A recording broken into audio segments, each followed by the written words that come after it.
x-ray your brain and get all the connection strengths of all the neurons, I have everything Joe Rogan has learned about the world. That's like basically a good sketch, let's say, of what's going on here. So now we apply that to AI, right? That's the next step. And here, really, it's the same story. We have these massive systems, artificial neurons connected to each other. The strength of those connections is secretly what encodes all the knowledge. So if I can steal all of those connections, those weights, as they're sometimes called, I've stolen the model. I've stolen the artificial brain. I can use it to do whatever the model could do initially. That is kind of the artifact of central interest here. And so if you can build the system, right, now you got so many moving parts. Like if you look at GPT-4, it has people think around 1 trillion of these connections. And that's 1 trillion little pieces that all have to be jiggered together to work together coherently.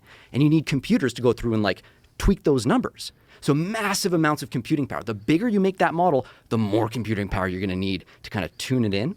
And now you have this relationship between the size of your model, the amount of computing power you're going to use to train it. And if you can increase those things at the same time, what Ed was saying is your IQ points basically drop out. Very roughly speaking, that was what people realized in 2020.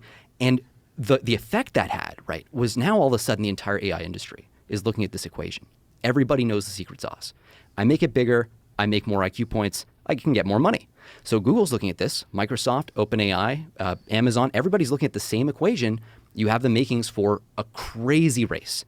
Like right now today, Microsoft is engaged in the single biggest infrastructure in human history. Build out. The biggest infrastructure build out. Yeah. $50 billion a year, right? So on the scale of the Apollo moon landings, just in building out data centers to house the compute infrastructure, because they are betting that these systems are going to get them to something like human level AI pretty damn soon.